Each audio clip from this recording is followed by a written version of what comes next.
দিনটা 28শে জুন, রবিবার। নিজের দেশ ছেড়ে 1000 মাইল দূরে আজ সকালটা একটু অন্যরকমভাবে শুরু হলো।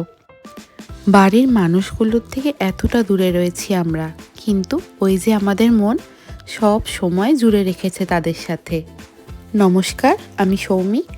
আমার হাজব্যান্ড সৌমর কর্মসূত্রে আমাদের 7 মাসের ছোট্ট ছানা স্রোতস্বিনী, যার পরিচিত নাম ডেইজিকে নিয়ে আমরা অক্সফোর্ড শহরে থাকি। এই দেশে আমাদের মেয়ে স্রোতস্বিনীর অন্নপ্রাশনের দিনের ছোট ছোট মুহূর্তগুলো ভাগ করে নেব এই ভিডিওর মাধ্যমে তোমাদের সাথে। আমাদের বাড়ি এবং সৌম্যর বাড়ি মিলিয়ে এখন একমাত্র খুদে ছানা আমাদের মেয়ে, তাই তাকে নিয়ে সবার ভালোবাসা, উৎসাহ, এক্সাইটমেন্ট একটু অন্যরকমই বেশি। আমাদের দুই বাড়ির সবাই ভীষণ মিস করছে এই দিনটা। ভাবছে মেয়েটা যদি এখানে থাকতো তাহলে না জানি কতই হই হই করে আজকের দিনটা আমরা কাটাতাম সবাই মিলে। একদম ঠিক কথা। মন খারাপ তো আমাদেরও হচ্ছিল, কিন্তু সেই সবগুলোকে একটু পাশে সরিয়ে রেখে নিজেদের মতো করে একদম ঘরোয়াভাবে আমরা পালন করলাম এর ঠিক আগের রবিবার এদেশের রিডিং শহরে, যেটা অক্সফোর্ড থেকে ওই 1 ঘন্টা মতো দূরে। সেখানে এক হিন্দু মন্দিরে গিয়ে সব রকম রিচুয়াল মেনে ঠাকুরকে উৎসর্গ করা প্রসাদ দিয়ে ডেইজির মুখে প্রসাদ অনুষ্ঠানটা করা হয়েছিল। তারপরে রবিবার আজ আমাদের এই বাড়িতে নিজের কিছু মানুষ, যাদের সাথে পরিচয়টা শুরু হয়েছিল কলিগ আর তাদের ফ্যামিলি দিয়ে, কিন্তু ধীরে ধীরে তারা যে কখন সেই বেড়াজাল টপকে নিজেদের পরিবার হয়ে উঠেছে সেটা বলার অপেক্ষা রাখে না। দিনটা ছিল বেশ রোদ ঝলমলে আর সাথে ভীষণ মিষ্টি হাওয়া। মেয়েকে রেডি করে ওর খাবারগুলো সব সাজিয়ে শুরু হলো অন্নপ্রাশনের অনুষ্ঠান আর সাথে আশীর্বাদ পর্ব।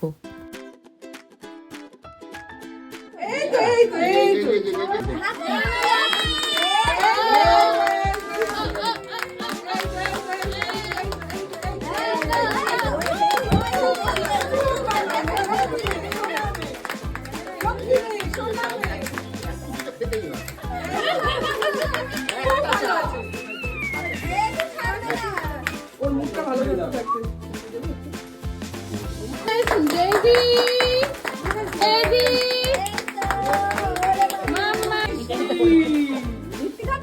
বলে আমি পড়ছি, আমি সোনা সোনা করে খাও খাও করবো, সোনা করে খাও খাও করবো। আচ্ছা আর কিছু ধরে কিনা দেখি। গয়না ঠিক আছে, এটাও হবে তোমার। এই তো সোনা মা, মিষ্টি মা, সোনা মা, মিষ্টি মা। সোনালি দিয়ে আশীর্বাদ করে দাও, সবাই একা করে একটু আশীর্বাদ করে দাও। সোনা মা, সোনা মা, সোনা মা, সোনা মা, সোনা। সোনালি দিয়ে করে দাও।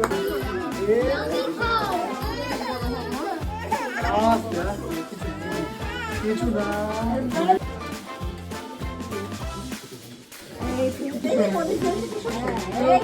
বাবা।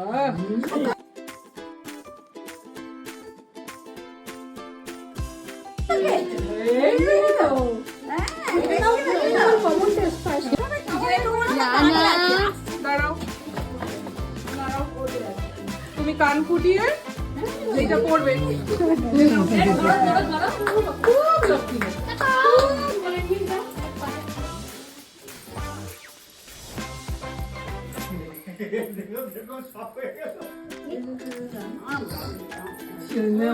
মিষ্টি মা,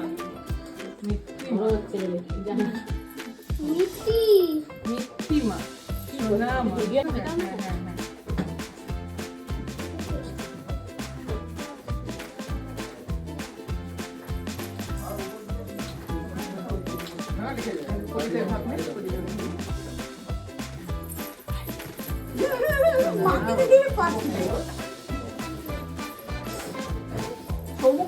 সৌম্য কোলে বসিয়ে একটু আশীর্বাদ করে দাও।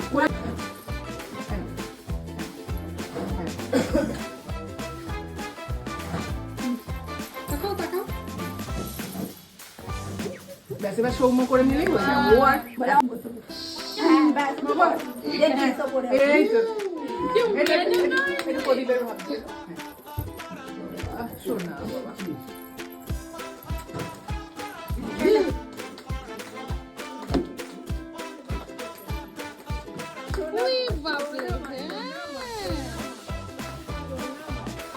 আমার প্রথম থেকেই ইচ্ছা ছিল যে মেয়ের অন্নপ্রাশনের সমস্ত রান্না আমি নিজের হাতে করব। তবে এখন তার সবসময় চোখের সামনে মাম্মা বা দাদা কাউকে একটা চাই। তাই শনিবার গোটা দিনটা জুড়ে মেয়েকে সামলে এই সমস্ত রান্নার কাটাকুটি বাটাবাটিগুলো করে রেখেছিলাম। পরের দিন সকালবেলা উঠে সবার জন্য রান্না করে মেয়েকে তৈরি করা, নিজের তৈরি হওয়া এত কিছু সম্ভবপর হয়ে উঠতো না। তাই ঠিক করে রেখেছিলাম শনিবার রাতে মেয়ে যখন ঘুমিয়ে পড়বে তখন রান্নাগুলো আস্তে আস্তে করে নেব, যাতে সেগুলো করতে করতে মোটামুটি ভোরের দিক হয়ে যাবে। তারপর ঘুমিয়ে ফ্রেশ হয়ে একদম ভালো করে দিনটা কাটাবো সবার সাথে। ডেইজির জন্য 7 রকমের ভাজা বানিয়েছিলাম, আর বাড়ি থেকে আনা খেজুর গুড়ের পাটালি দিয়ে বানিয়েছিলাম পায়েস। সাথে ছিল মাছের মাথা দিয়ে ছ্যাঁচড়া, ভেজ মুগের ডাল, বেগুনি, ভাপা ইলিশ, চিকেন রেজালা, আলু দিয়ে মাটন, চাটনি, পাঁপড়। যতটুকু চেয়েছিলাম সবটুকু শেষ পর্যন্ত নির্বিঘ্নে হতে দেখে নিজের মনটাও শান্তি হয়েছিল।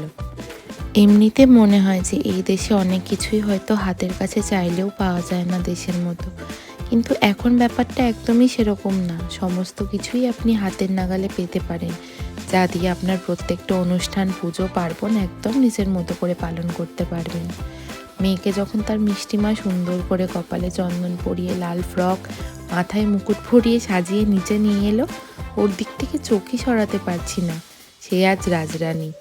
এতগুলো মানুষ দেখে বেজায় অবাক, তবে সবার কোলে উঠে হাসি মুখে ছবি তুলেছে সে, কাউকে নিরাশ হতে দেয়নি। সবার আশীর্বাদ, ভালোবাসায় হৈ হৈ করে কেটেছিল অক্সফোর্ডে আমার মেয়ের অন্নপ্রাশন।